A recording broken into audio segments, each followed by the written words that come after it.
Good morning, everyone. Hello, friends. How are we?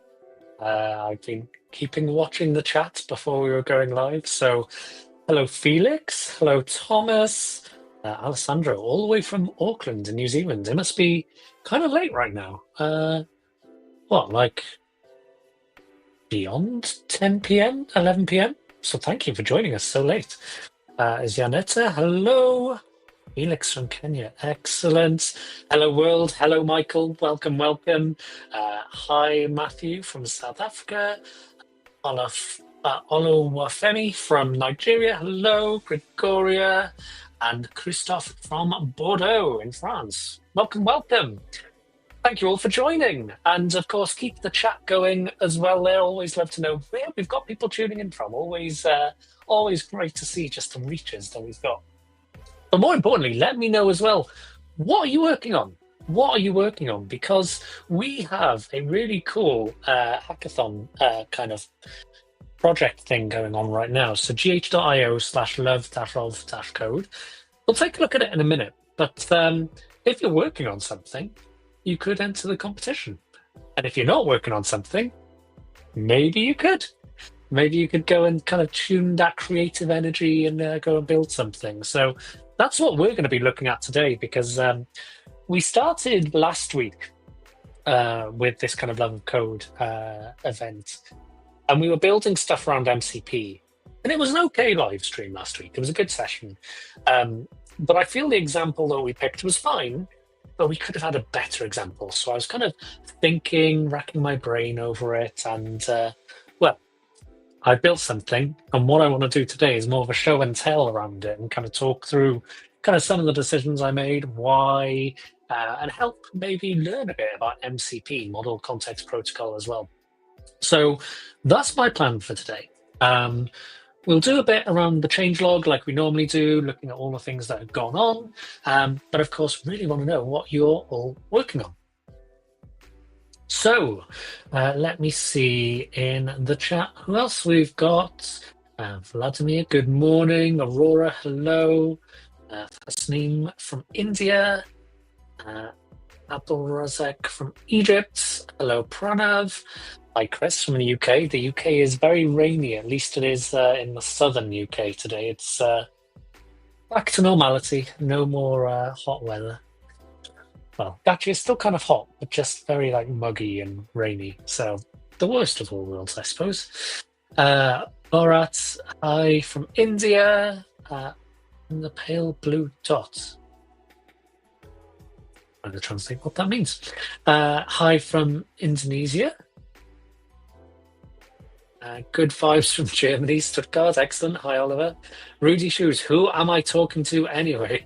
There's only one viewer. That's me.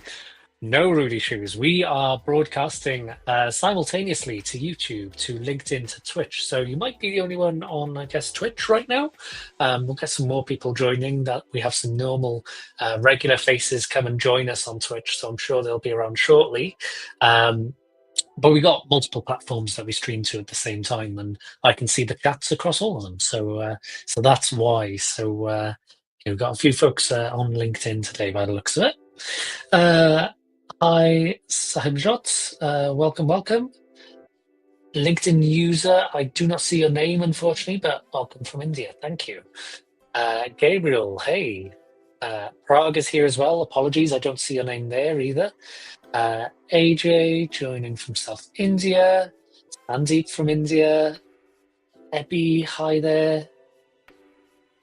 There we go. Your company recently introduced MCP server for clients and our API, and you're interested in learning more about it. Wonderful. Well, hopefully you're in the right place today. This is great. Ernesto, good morning. Chris in the south too. Yes, it's very grey, very cloudy, but what can we expect? We're in the UK. What can we expect? From Killarney Island. Oh, wow. Okay, so we were just talking about the weather in the UK. If you're in Ireland, it's probably going to be even more wet and rainy than here. But a beautiful place nonetheless. Hello from Charlotte. Wow, that must be early in Charlotte right now, Blaze. Thank you for joining. Good morning, Victor. Chris, you're currently working on an MCP to bring our dev standards and best practices to Copilot. Very interesting. Very interesting. Would love maybe we can approach that as we go through the session. Because I guess some of that maybe you could kind of get across with things like Copilot instructions files. Um, yeah, Copilot instructions files. I guess there's kind of two types. There's the one which always gets attached in that kind of chat conversation, and then there's the ones which you can apply to kind of subfolders using the glob kind of pattern. So I'm curious why you're doing that rather than MCP. Like, are there tools and things you're trying to do as well? So we'll come back to that, I'm sure. And of course, this is public space, so only share as much as you're willing to share, of course. Let's see. From India, from Pakistan, Iran, Akash from India, Spain. Greetings from San Francisco at 2:35 a.m., where AI stole my sleep, has me live coding this GitHub demo, and even my coffee just opened with pull requests. Have you been up that long that like the coffee is now taking effect? Maybe. Sorry, to Basish. Hopefully I pronounced your name right. But those are the best kind of sessions, right? Where you're kind of locked in, you're working on stuff, and suddenly it's like 3 a.m. or something. I've definitely had a few of those on some projects I've been working on. Quite recently, actually, as well. There's some fun pet projects, personal projects I've been working on. So completely understand that. Hi from Bulgaria. Highly appreciate you taking the time for this live and knowledge. Well, thank you. Thank you for joining. Hello from Sri Lanka. I love the lightsabers. Yes, I am a big fan. They, of course, always have to get a shout out. Hello from Tunisia and hello from Warsaw, Poland. Right, well, let's do our normal thing. Let's jump straight in here. We're going to jump into the GitHub changelog once I navigate my desktops. There we go. Right. Here we go. Oh, there we go. Oh, why is my picture hidden? Let me do this. Oh. Okay, let me do this a minute. Let me just give that link to you for just a moment so you can go and check out this page yourself. And then I will go. Take it away and we'll bring it back in a little bit. So we'll do our normal thing. We'll take a look through the changelog. And yeah, we'll just walk through the latest and greatest that GitHub has shipped. So let me just zoom in one more touch. Right, so from last week, GitHub consistently maintains user-defined tab width preferences. So if you're thinking about like accessibility, if you're thinking about that quality of life of making sure, tab widths are a certain number of spaces, and you want that to be consistent across GitHub, that's a great quality of life update that is now in there across the site. So really, really great to see that. So, inconsistent tab rendering, especially in Markdown rendered content like READMEs and discussions, led to code that looked different from what users expected. So, yeah, good quality of life update there. Let's see what else. Enhancements to the last activity in the user management API. So this looks like the Copilot API and enhances the durability of that field. Okay, so can take up to 30 minutes to appear in the API, but there's been some updates to how that works. Great. Secret scanning adds validity checks for Doppler, midtrans on Fido. I'm really struggling to read this morning. Postman and Segment. So there we go. Again, great quality of life updates. I love what the secret scanning team are doing, continuing to add different patterns to secret scanning, which of course makes the tool even better. So great to see that. Dependable expanded cooldown and package manager support. I need to learn how to speak and use words this morning. We're investing in keeping Dependabot relevant for modern development teams, whether you're experimenting with a new language or relying on the latest version of your favorite package manager. We've expanded Dependabot's cooldown feature to now support NuGet and Helm, letting you configure a minimum age requirement before Dependabot creates a PR for a newly released dependency. So this is quite nice. It gives that kind of baking time of the update. So if you've got some kind of internal processes where you don't want to integrate that if it's like within the first week or first few weeks or whatever. Great news, that is now there. Dependabot now supports newer versions of package managers across multiple ecosystems, so you can confidently use the latest tools in your workflow. Okay, good. Some good quality of life updates there with Dependabot. Managing Dependabot alerts with batched updates is now generally available. You can now dismiss or reopen multiple Dependabot alerts at once across your entire organization, making alert management more efficient for security and development teams. Great. I particularly like this batched updates thing as well. So, busy organizations Dependabot alerts list, use the checkboxes, choose dismiss or reopen to bulk update the selected alerts. So, that kind of management at scale there, which is great to see. If you're using GitHub Enterprise Importer, there's some updated IP addresses. So from July the 28th, which I guess was 3 days ago, there was an incident. During this investigation, we found a component and GI infrastructure had been improperly taken out of service, could not be restored to its previous config. New IP addresses to resolve the incident. As a result, you need to add following entries. Got it. So if you're using GitHub Enterprise Importer, just be aware of some of those IP changes there as well. Okay, and the last couple, both related to Copilot Coding Agent. So Copilot Coding Agent keeps pull request titles and bodies up to date. With Copilot Coding Agent, you can now delegate tasks to Copilot that will work on in the background. Creates a pull request. When it finishes the work, it's added to your review. You can ask Copilot to make changes by leaving comments on the PR. Now Copilot will keep the title and the body of the pull request up to date as it addresses feedback, giving you at a glance a view of what has changed. I guess they have the to-do list. Maybe it's slightly changed in terms of that description. Maybe we can give that a go a bit later. But I don't think it kept the title up to date, so that's definitely new. So that's great to see. And then finally, Copilot Coding Agents, custom setup steps are more reliable and easier to debug. We love that. And yeah, I've noticed this actually as I've been using Coding Agent. The kind of setup steps now appear in that session view, which is really nice to see that. So while working on a task, Copilot has access to its own dev environment powered by GitHub Actions, where it can compile code, execute automated tests, and run linters. So you can customize that development environment using this special file, which we've talked about in past episodes. You can now see the progress of custom setup steps in the agent session logs, this kind of session view here. And if a custom setup step fails, Copilot will start working anyway. So you and your team aren't blocked if there's a problem with your setup steps. Great quality of life update there as well. So those are the updates this week. We got through that very quickly this week, which is always good.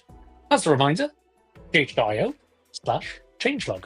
That's where you can keep up to date with the latest and greatest of what is shipping from GitHub. So I do encourage you to go and take a look at that. So let me catch up with the chat here. Lots of conversation about Tabasish and making time for sleep. Yes, please make time for sleep. Coding is fun, and being locked in on the coding is fun, but definitely make time for sleep. And that's from Kenya. Yesterday, I was trying to push code that I had not committed yet. Felt a little disturbed trying to figure out what was wrong. We've all been there, when we try and push or we try and do something, we're like, why is that not working? And you kind of spend like a good amount of time, like more time than you'd care to admit, like trying to like debug, look at like whether you even change the files and all these things. Then you go, oh, I just need to hit the commit button, or I need to go and do this. We've all been there. We've all been there. I think it's rite of passage of being a dev. Buhake. So I wrote an enterprise Java MCP server that you can deploy on your Java application server of choice. It supports the latest MCP protocol. All you have to do is write a simple POJO, put necessary annotations, and deploy to your application server and send the URL to your customer. What's the MCP server for? Curious that you've integrated it directly into the app as well, rather than like a tool in the editor, for example. So I'm really curious, because I guess then you would have also built a MCP client as well for that, I'm assuming, because that would be the server side. So yeah, let us know. Chris, we have several types of information we want to surface. One type is a custom design system, so the controls, layouts, and stylings are used when generating code, as well as standards and best practice. We don't want to maintain both the human readable sites for onboarding references, as well as Copilot instructions for control. Interesting. I'm still curious if you could achieve that mainly with Copilot instructions, though, because I guess humans could go and take a look, and developers could go and take a look at those files. I guess where it gets more interesting is if you're kind of using tools as part of that MCP server then as well. So yeah, interesting. Sandhya, hello from India. And okay, there we go. Sandhya, why is this blog going live? Don't understand the question. Let me know. Do you mean the live stream? Do you mean the blogs that we were kind of talking about a bit earlier? Yeah, I don't understand your question. So let me know, please. Let me know, and I'll hopefully be able to help. Dr. Luxy, quack, indeed, quack. Absolutely, quack. Rubber Duck Thursdays. Greetings from Morocco. Maruf, what is an MCP server? Excellent. In just a moment. We will absolutely cover that in just a moment. Stig, hello from Norway. Brittany, hello from India. What is the use of MCP server? We will come back to that as well, Sandhya. Let me see. LinkedIn user, hi. Prashant from India, hi. And Bohake, you've also created an MCP client. You can connect to it via HTTP transport. But anyone can use any certified MCP clients of any language of choice. Okay, so let's do this. Let me just bring up something else one moment. Bring up this page. So folks from the team a couple of weeks ago launched this blog post. So for the love of code. And for the love of code, it's a summer-long hackathon for developers to go and build some things, things that you've been thinking about, you haven't had the chance to start it yet. It could be a web app, a CLI tool, a game, AI stuff, some kind of experiment. So there's details on when it runs from until, what you can potentially win. Terms and conditions are at the bottom as well. But there's a load of different sections. Buttons, beeps, and blinking lights, so hardware stuff. Agents of change, which is kind of what I'm focusing on with the MCP stuff. Terminal talent, so like if you're doing CLI stuff. Game on, if you want to do game stuff, which we kind of will talk about today. Worldwide wonders, like web apps, again, we'll kind of talk about today. Everything but the kitchen sink, so like anything else, anything else that could kind of be in that category. So take a look at gh.io/love-of code, because that's where you can get more info if you want to go and join in on that. So let me try and find a diagram first.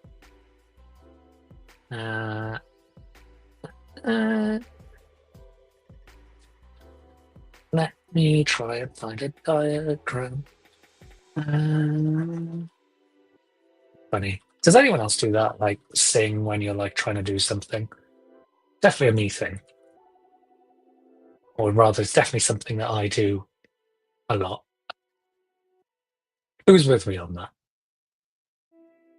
Pretty sure Cassidy does that as well. I've seen some streams where she does that. Let me see. In reality, I should have had this ready to go. There we go. Right.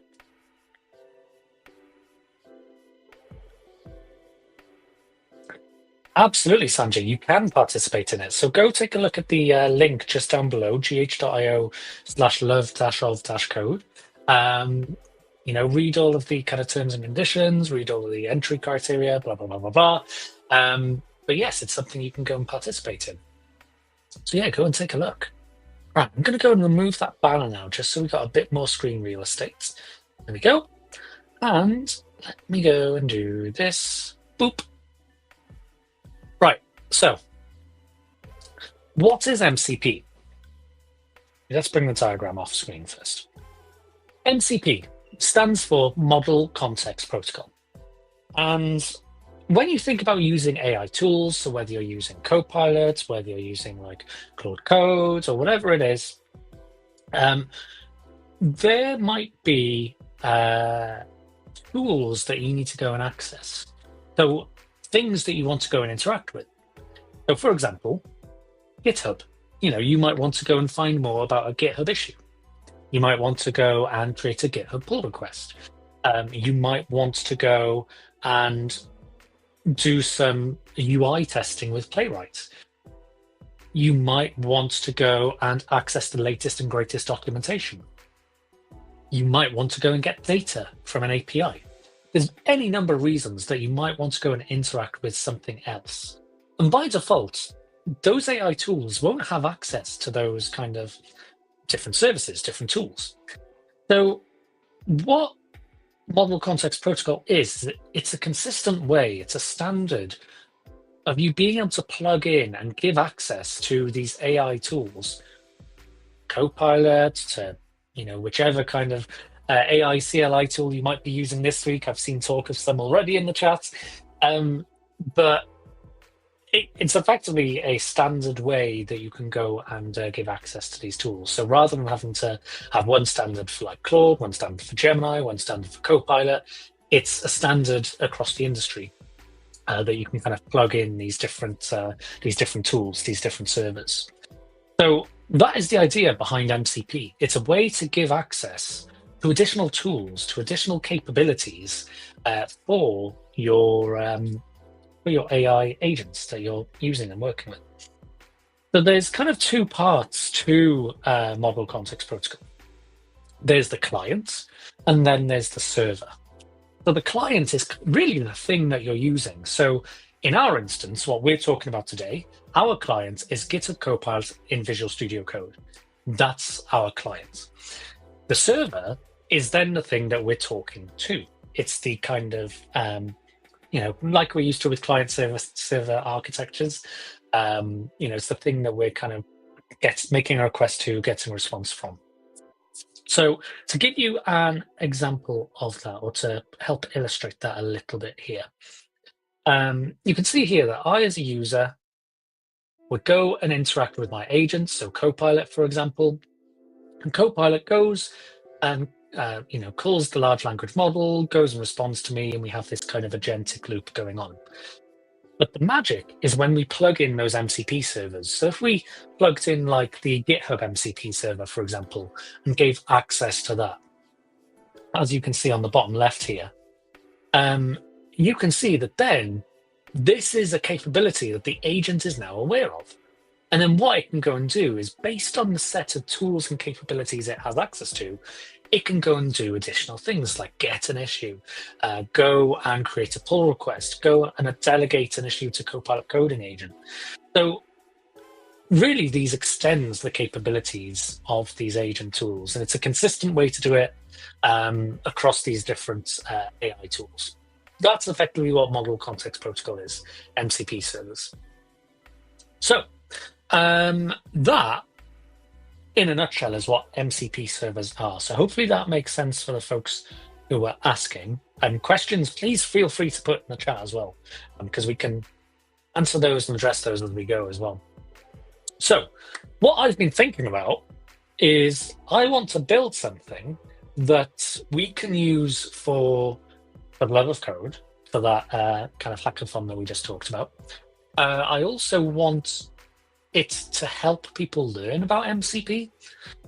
And for me, I'm someone super, super visual. Like you could give me a wall of text, I won't understand it. Give me a diagram, give me a video, give me like a show and tell, I get it straight away. Or let me let me make the code, write the code, break the code. Like, that's how I learn best. And so that's what I've been thinking is, what kind of app, what kind of project could we have to help people learn about MCP? And so that's really what I wanted to show today. So we'll talk a bit about the architecture of MCP. We'll talk about some of these server concepts. We'll talk about what I've built as well. But I think first, it's probably best for me to kind of show you what I've built. So, VS Code, Visual Studio Code is right here. And what I've got is an app called Turn-Based MCP. Is the main advantage of MCP the context part? Yeah, pretty much, Felix. So a couple of things. Context is such a big thing with AI tools. If I don't tell Copilot or whichever AI tool I'm working with, if I'm not explicit, it doesn't know about the thing. And we've got to be really explicit in terms of the context that we're giving to these tools. So part of that could be giving access to these AI agents to additional tools so they can go and gather context from my web browser to go and see what runtime errors we've got, for example, or with Playwright, being able to kind of see the rendered content, for example, because it might look different to what's in the code editor. But equally, there might be things that I want the agent to go and do, in which case it's not just about getting the context, it's also about performing actions as well. So it's kind of both. It's about the context side, it's also about the taking action side as well. And yes, it's always going to be a debate, but yes, I am in light mode. Yep. I have insiders set to dark mode just because then I know the difference between which one I'm using. Personal preference. Please don't hate me. But I will keep it in light mode, so yes. But I do switch between the two quite often. But for now, staying in light mode. So this project then. We've got a few different things in here. We have got an MCP server. We have got a shared set of libraries, and we've got the web app and web APIs as well. So let me show you what the app actually looks like. If I just do npm dev,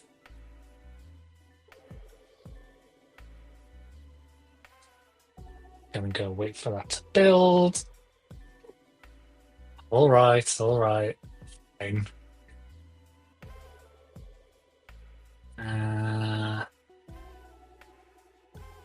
Better. There we go. We'll go for dark mode. Right. So let me go and click on this. So there we go. We've got this web app. We've got this turn-based game. In fact, actually, I'm gonna not bow into peer pressure. I'm gonna go back to my normal light mode setting. Anyway, because it helps me remember which editor I'm in. So here we go. We've got an app, turn-based games, and you can see there's a couple of games that we could go and play. We've got tic-tac-toe. We've got rock, paper, scissors. If I go and create a new game of tic-tac-toe, I'm going to go and create that. There we go. So you can see now I could go and play this game.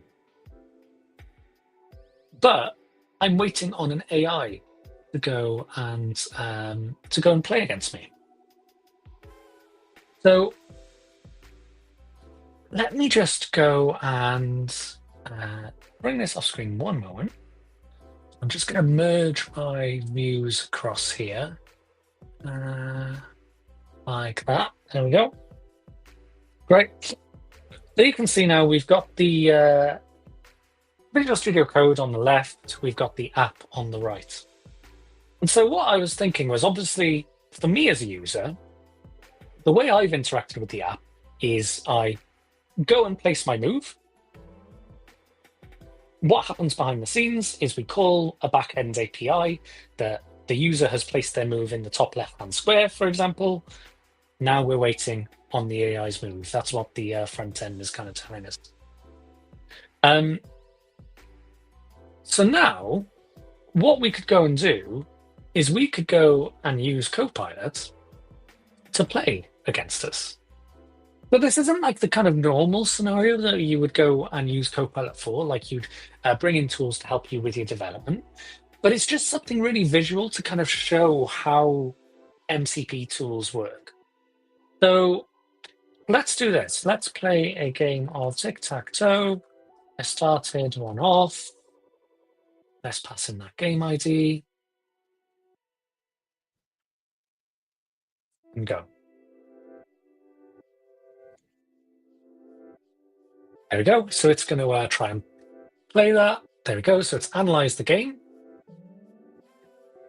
And what you'll see is it just took the game ID that we passed in. It knows that we want to go and play tic-tac-toe. And then it's got a response from the API that, this is kind of the current state of the board. Then it uses another tool to go and play tic-tac-toe. Now it's waiting for my move. So let me go and play here. And I've put it in hard mode, so it should be playing optimally here. The great move, you placed your X in the top right corner. Now the board looks like this. Blocked, now we got this. So now we're just kind of playing those optimal moves of blocking each other here. Oh, very nearly. I could have had that square. But you can see that on the left-hand side, we're interacting with the large language model, and kind of that is what is orchestrating these moves. So, what is actually going on? Let's kind of go and take a look at that. So I'm just going to bring that browser off screen a sec. And we'll go back to VS Code.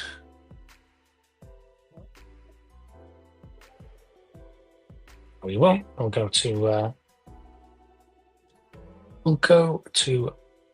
docs I wrote up. So the kind of the way that I've got it set up right now is we've got a user, so me. I can interact with the web browser, which is Next.js front end. We got our API routes, and then that calls some kind of core backend logic. Equally, we've got the MCP client there as well. We'll come back to these diagrams in a sec because I know I need to kind of zoom in on that as well. So we'll come back to that in just a moment. But here we go. Let me kind of show you everything that's going on here. So first off, the way that we register an MCP server in Visual Studio Code is we have this MCP JSON file. And you can see in here, I've got two servers defined.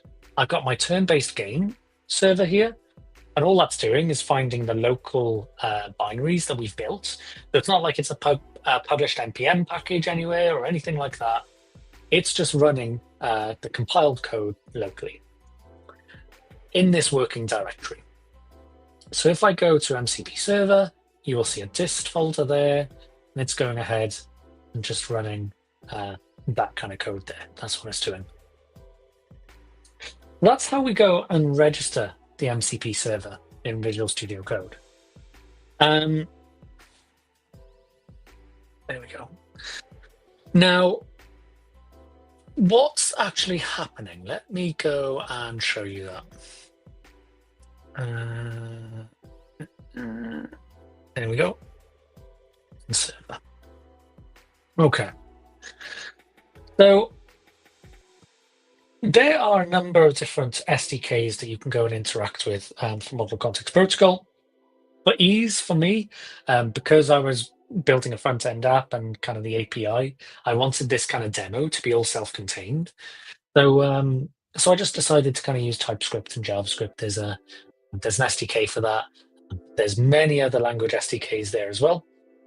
In fact, boop.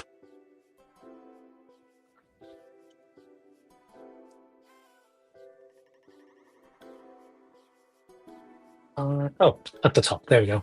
Lots of SDKs. So TypeScript, Python, Go, Kotlin, Swift, Java, C#, Ruby, and Rust. So you could go and build your own in one of those. So what this server file does is it essentially defines the capabilities of this model context protocol server. So what I'm doing down here is I'm defining a set of resources, and I've got it all kind of modular. I've split it out across separate files. So I'll take a look at those in a moment. We've got our prompts, and we've also got our tools here as well. Let's actually go and take a look at our tools. So think of a tool as an action that the MCP server can go and take. So as an example, you saw a moment ago that it can go and play tic-tac-toe.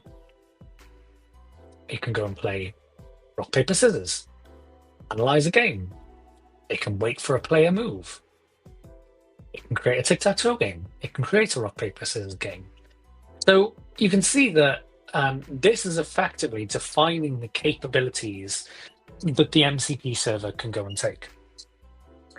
So this is what the large language model uses. So when the MCP server is registered and the Copilot can go and see it, this is what Copilot is using as context to kind of understand what actions, what tools, what capabilities it has. So for example, for the play tic-tac-toe tool, it knows that this is the tool to make an AI move in the tic-tac-toe game.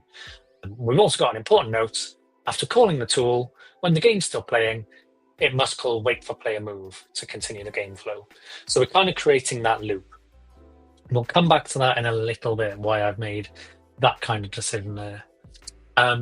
We've got an object, and we've got this kind of input schema here. So we're effectively saying, right, when you use this tool, the thing that you need to go and pass in, the parameter you need to pass in, is the game ID. The ID of the game that we want to go and play for tic-tac-toe. Could I go and generalize and say play game instead of play tic-tac-toe or play rock, paper, scissors? Probably. I mean, for now, we've got 2 games. Maybe I would consolidate the tools a little bit later. But for now, this is fine. We've got the same for rock, paper, scissors. Make an AI choice in rock, paper, scissors. Now, what happens though? So what happens when I go and, or rather when the AI goes and does this? It's not the large language model kind of calculating and making the decision. Like, it will go and call a tool. So what happens there then? Because, what happens as a result of I've called this tool, what next? Well, you can see here that when we look at our handle tool call methods down here, we effectively have some handlers. So when that tool is invoked, something happens. So if we do tic-tac-toe, we get the game ID from the arguments that have been passed in. If there's no game ID, then we specify the game ID is needed, and then we play the game. We play a game of tic-tac-toe. So all you're seeing here is it's not the large language model which is like choosing what move to go and make. It's all coded. So the thing I want to get across is it's not just like we're kind of assigning these tool definitions and then the large language model decides what to do. It's actually going, this MCP server is then going and executing something for us. So as we can see here, we go and play a game. So we're going to go and read a game resource. We'll come back to what resources are in just a moment. We have a difficulty assigned to it. If there is no explicit difficulty suggested or set, then it'll default to medium. Check if it's the AI turn. Check if the game is still active. And then it will go and make the needed move for either tic-tac-toe or rock, paper, scissors. So given we're talking about tic-tac-toe, now you can see we've got this make move method. And all I'm doing is going back into what we're used to, which is coding. I've got my kind of depths of abstraction here and kind of modularizing everything. But you can see we've got our make move here. If the difficulty is easy, then the AI will make a random move. If it's medium, it'll make a medium move. If it's hard, then it'll make an optimal move, which, as you saw from the game we just played, it was in hard mode, and we were playing optimally, both of us, so we entered a draw, had a stalemate.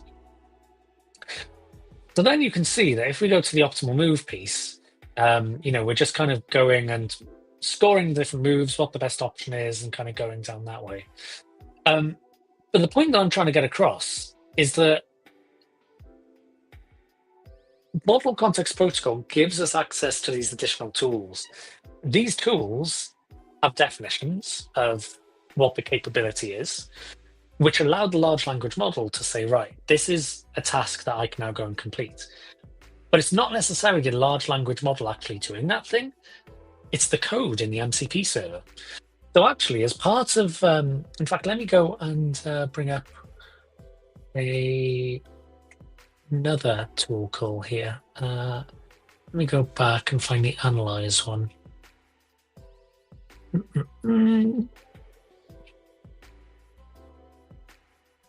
Analyze game. Here we go. Analyze game. Great. So as an example, the analyze game function, what that does is it just goes and gets a copy of the latest state of the game.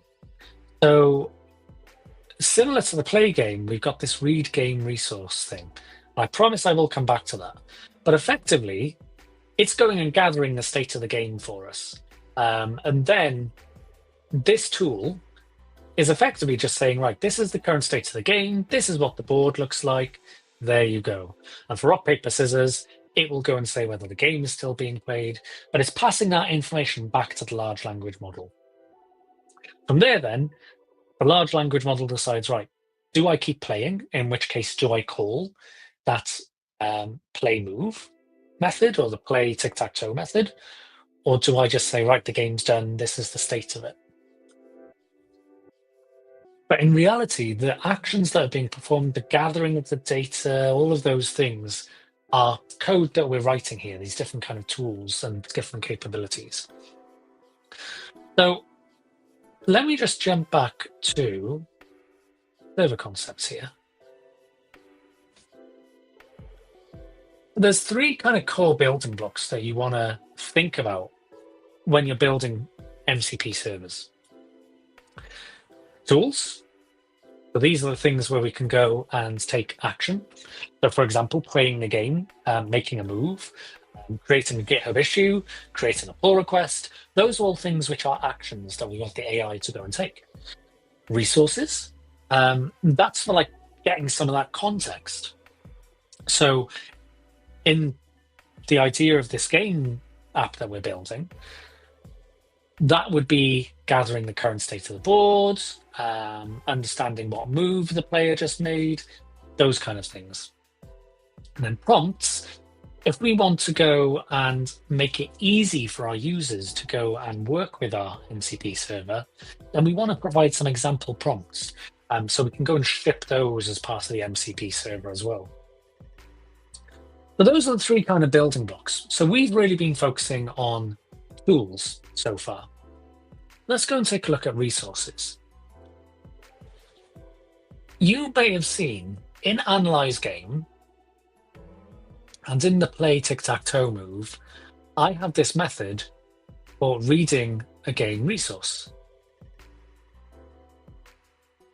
And this resource is effectively like kind of a URL effectively. And it's just one that I've made up. So we've got the game : // we're passing in the game type and the game ID. But the LLM, because it knows what resources are available, the agent knows what resources are available, because we've defined those in our server here again. Let me go to this level. We go and list the resources. There we go. So we're saying there are different types of resources here. So there's the game : // and then the game type. So that might be tic-tac-toe. And yeah, I'll just zoom in one more touch. There we go. We got tic-tac-toe. We've got rock, paper, scissors. But then we've also got the game resources then as well. So the game type, and then a specific game ID then as well. So those are the resources that are available. Think of them as like almost placeholder, but then the agent, the LLM, can then go and use to translate and say, right, I need to go and get access to that specific resource. That is where did I put it? Where did it go? In our tool handler call, was it? Where did I put it? Bear with me.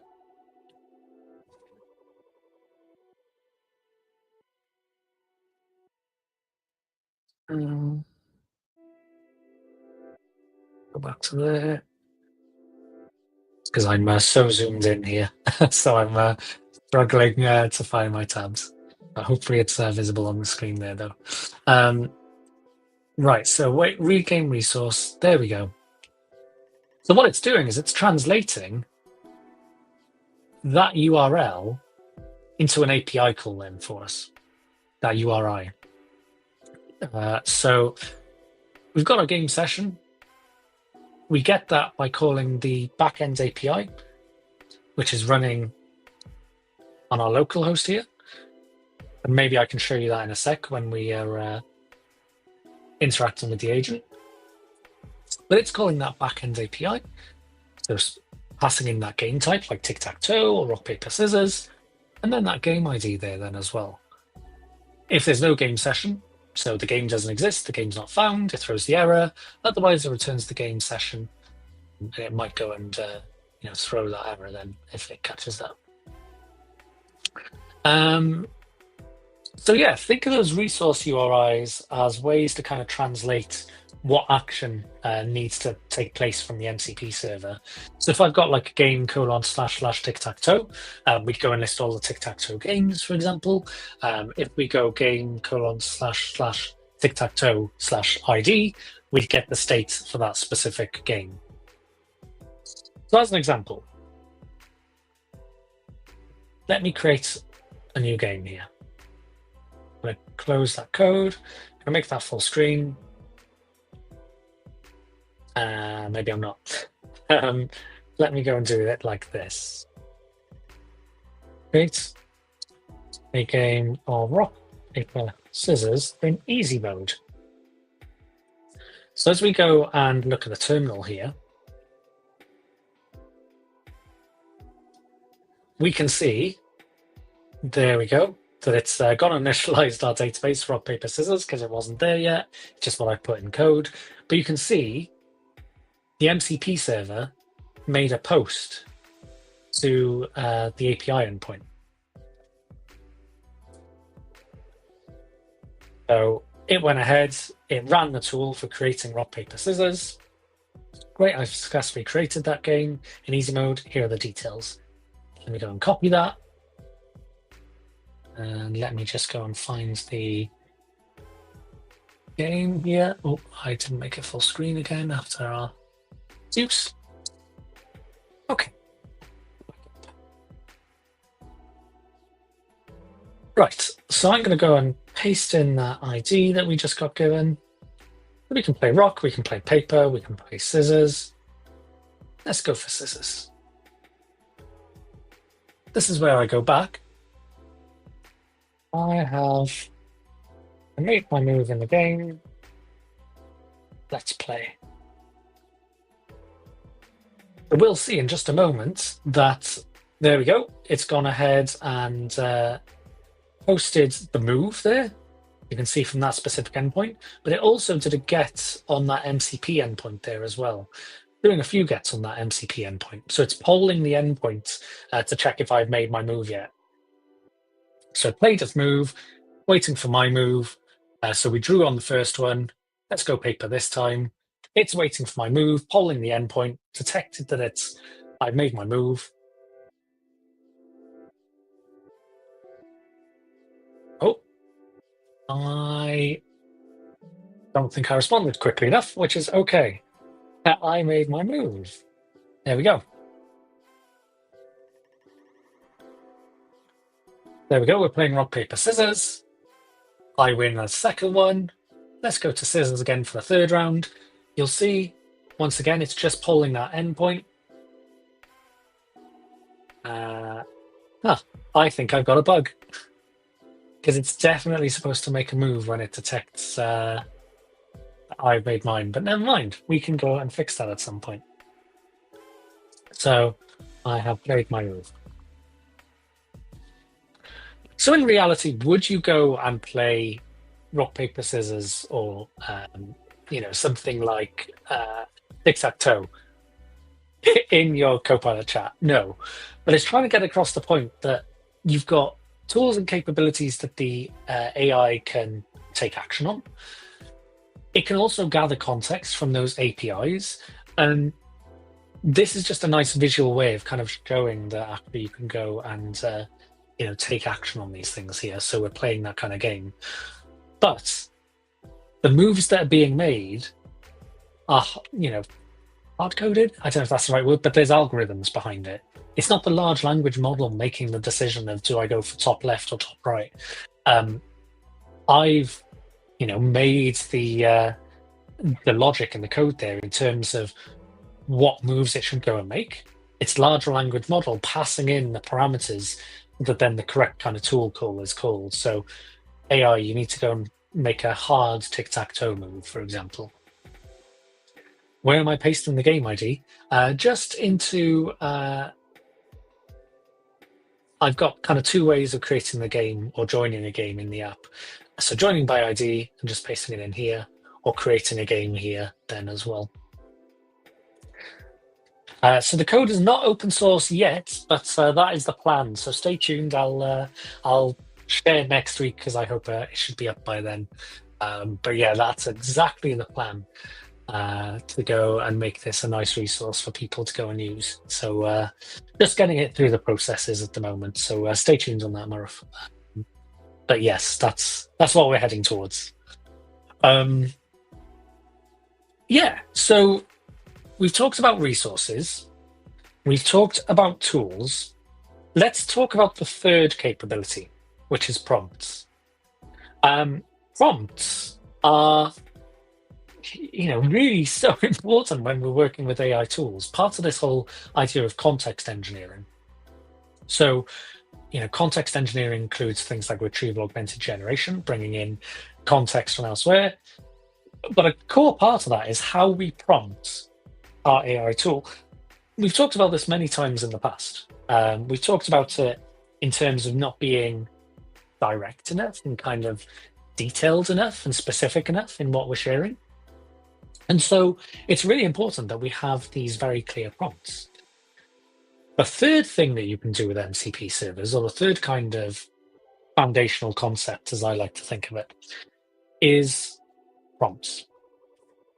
So you can actually ship prompts as part of your MCP server. If I go and just find the prompts here, there we go. So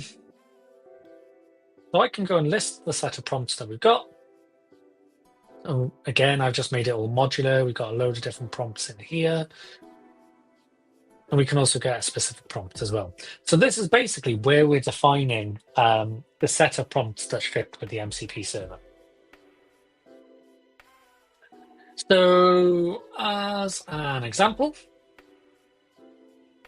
let's not look at the troubleshooting one. I like the one on difficulty. Get specific strategy guide. Here we go. So I've got a prompt in here which talks about how to play against certain difficulties of that kind of CPU component, that CPU player. The way that you access the prompts in VS Code is by using this / command. And you can see here that we've got this kind of mcp.turn-base-games. And the one that I'm looking for is, I think, difficulty strategies here. And I can pass in two parameters. I can pass in the type of the game that we want to play, so tic-tac-toe, and I pass in the difficulty, so hard. And because of those parameters that we passed in, you can see the result that we get is this prompt right here. How can I handle hard tic-tac-toe AI? Perfect play is required. I should start with central corner and make every move optimal to achieve a draw. There we go. And then we also add on to the bottom. Please provide us strategy advice for this game type and difficulty combination.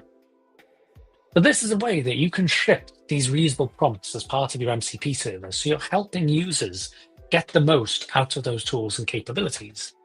So, if I went and asked for this one, how do I get the most out of it? A bit contrived again, because we're not looking at coding and stuff like that.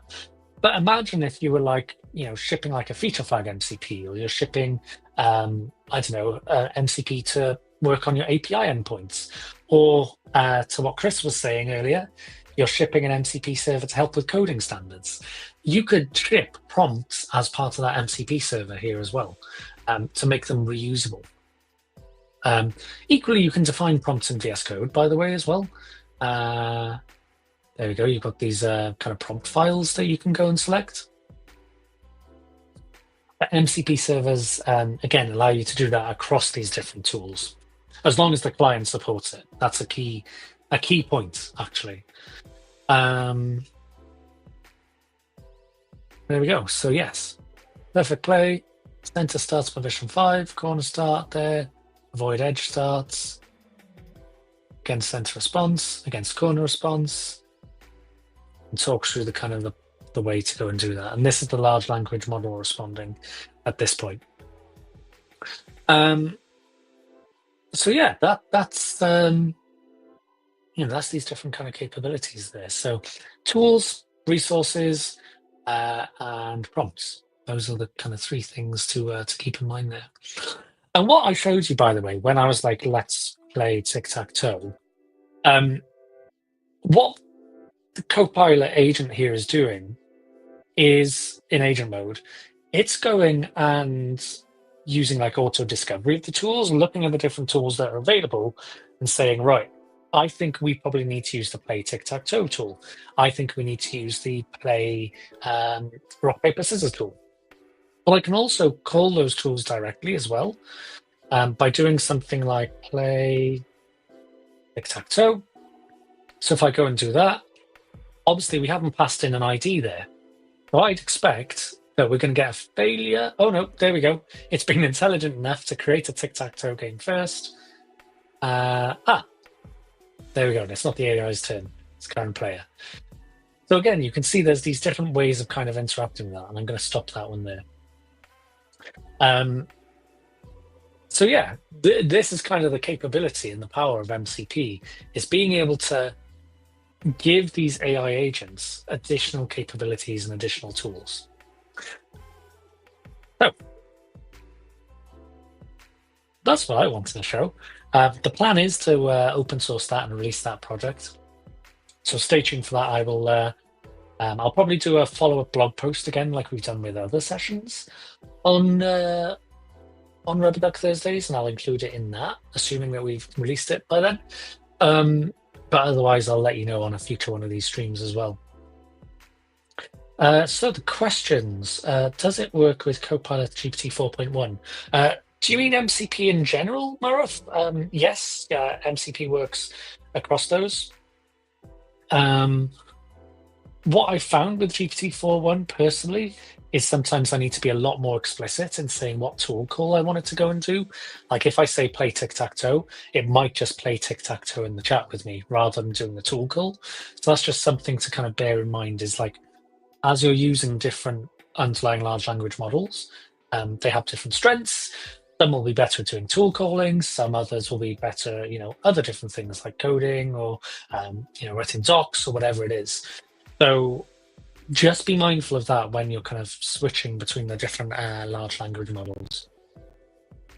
Can you summarize the workflow for integration of the LLM, please? Honestly, and LinkedIn user, sorry, I can't see your name, but great question.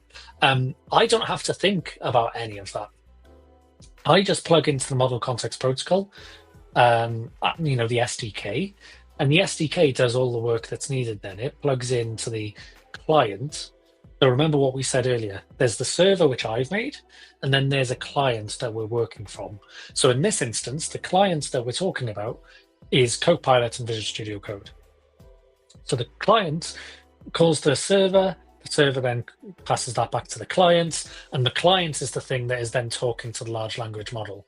So whatever large language model you've selected in Copilot chat, for example. So I don't have to think about like any of that LLM integration or anything like that. I'm just thinking about the tools and the capabilities that are in my server, maybe what the right descriptions are for those, what kind of resource access it needs, what prompts maybe we want to go and ship. That's kind of what I'm thinking about. The other thing that I might want to think about if I'm creating a server which is like private, so think about the GitHub MCP server. You all might have issues in your GitHub repositories which are private, and obviously you don't want anyone else to go and access those. So to access those, typically you either need a personal access token or you need to authenticate, maybe using something like OAuth, and that's something you can also do via Model Context Protocol as well, is having those kind of authentication options as well. Obviously, for what we're doing here, the basic kind of game playing example, I haven't done that. Like, it's not really been needed. But if you're doing something a little more, robust and accessing like, sensitive private data or whatnot, you'd need those kind of pieces there as well. So do be aware of that. So yeah, that was kind of what I was thinking of for today. Sohail, hello everyone. Chris, how can I enter the chat? It's disabled for me. Well, Victor, I was able to see your message. So I think your chat is probably working, so welcome. But hopefully that's what you were asking about. MD, hi, good. What's my favorite programming language? Oh man, what a great question. I really don't know. I don't think I have a favorite. I kind of try and switch between what I think is like the right tool for the job that I'm working on.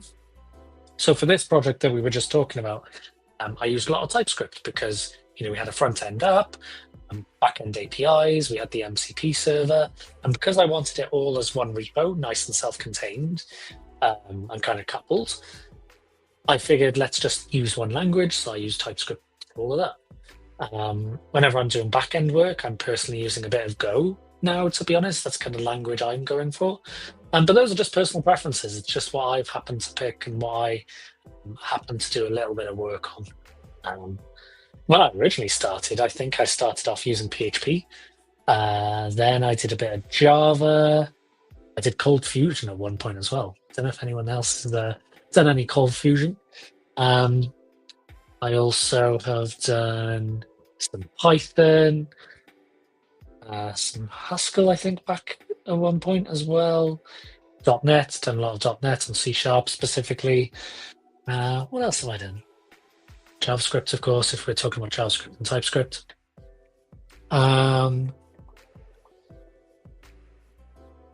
Yeah. But yeah, I picked kind of the right tool for the job and what I feel is appropriate at that time. I don't always necessarily default to one. It's about kind of learning the principles and kind of translating those principles across those different languages, because each of those languages are just different tools. Vladimir, there we go. COBOL, anyone? I personally did not write COBOL. I have not used COBOL. In fact, there we go. Another language is C. I've done a bit of C. But I personally find I'm a higher level programmer. When we get into things like memory management and garbage collection and all of that kind of stuff, I have done some assembly, I guess, as well, actually. But yeah, that is not where I enjoy being personally. There are people on the team who love kind of hardware stuff and doing that kind of thing. That's not for me personally. It's a boring world if we're all the same, right? So yeah, all very different.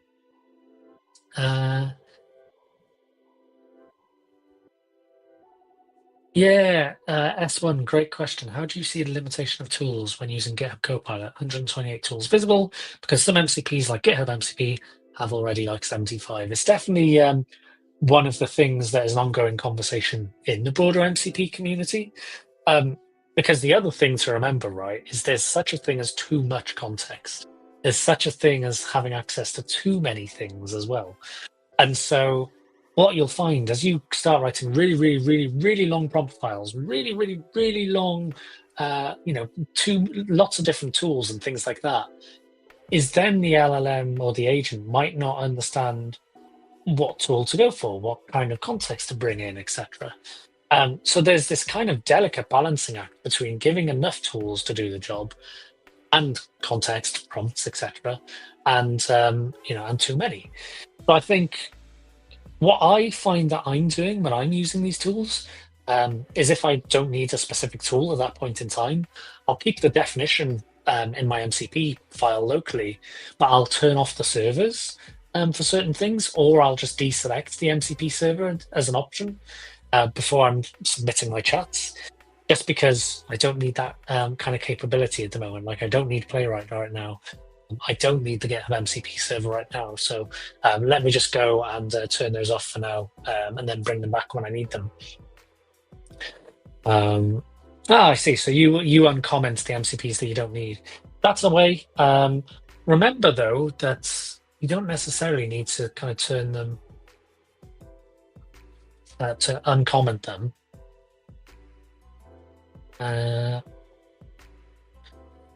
You've got this little button here to kind of stop them as well.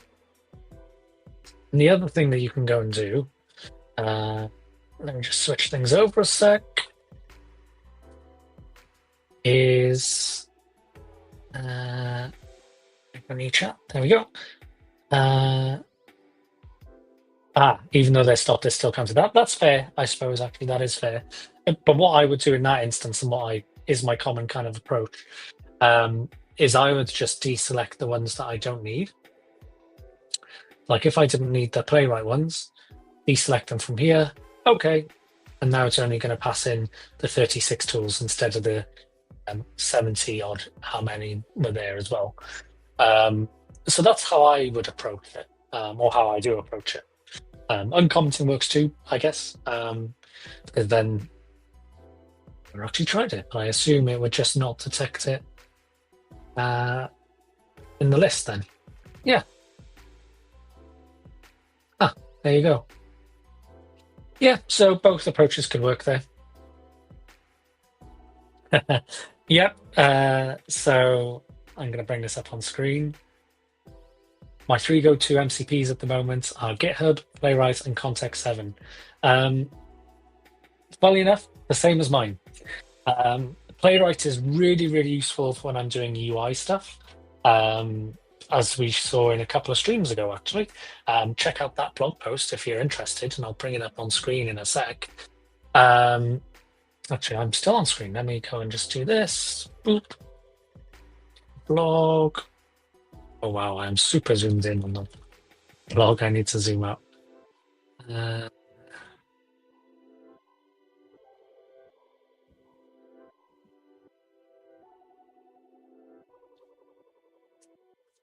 we go. And here's the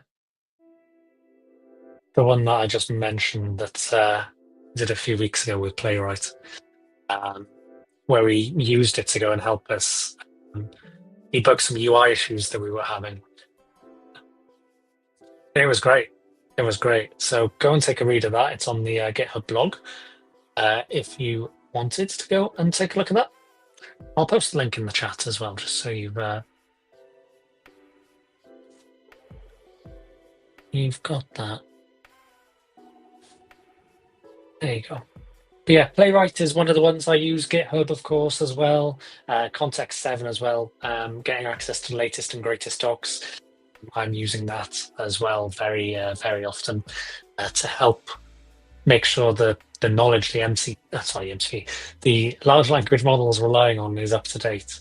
So yeah, I'm using those as well. Yeah, hopefully answers the question. No, it's more of a comment, but there we go. Good. So I'll be honest, that was kind of what I wanted to cover today. Just a bit of a show and tell of that kind of MCP server and that app, the API showing the fact that these things kind of all work together, or how they all work together. What I will show super quickly, that when we do publish that repo, is I've got a bit of a diagram here of like the project, how it's set up and everything, and those kind of interactions. And we've also got a bit of like a game flow then here as well. So the fact that, the user passes the prompts to the MCP client, MCP client goes and sends that tool call to the MCP server. Then that MCP server makes the API call. API goes and creates the session, and kind of what that flow looks like. The key thing being, and I just want to stress that again, the large language model isn't the thing that's deciding what to do. In my MCP server anyway, what this was doing was there were a load of kind of different easy, medium, hard definitions, and kind of what the process flow looks like, what the algorithm is to go and play against the user in that instance. So could I have done this all just in the web app and with an API? 100%. We didn't necessarily need the MCP server for that, but I just thought this was a nice visual way of showing that back and forth between an MCP server and how you can go and run code on the MCP server as well. So yeah, nice kind of diagram there on how all that works. So unless there's kind of any more questions or any kind of thoughts, just want to remind you one more time of gh.io/love-of-code. Go and take a look at that, because there's full prizes. Obviously, read all of the terms and conditions at the bottom of the post to check for eligibility. But there's lots of fun different categories there. So if you're a hardware kind of person, if you want to look at AI and agents, if you're more of a CLI guru, if you want to do some gaming stuff, more of a web app, or just anything else, there's different options there for you to go and try and play and go and make something fun. So folks, that's it for today. Go to quite a short, sharp one. As usual, we will be back next week, but of course there are more sessions later today as well. So I believe we'll have Kadesha up later today. Yes, so Kadesha will be up at 7 p.m. my time. That'll be 2 p.m. Eastern time. And then we have Open Source Fridays on tomorrow as well. I believe with Kadesha again as well. Otherwise, folks, we will be back next week. So stay tuned as always. And let us know if there's something you want to kind of see that we go and build. Because I know there's been talk about like MCP, which is why I kind of went and did this one. So let us know. Let us know if there's something in particular you want us to go and build. And equally, always interested in what you're building too. So with that, folks, have a great Thursday, great Rubber Duck Thursday. Enjoy Kadesha's stream later today. Open Source Fridays tomorrow. We will see you all next week once again. Bye for now, folks. Have a good one.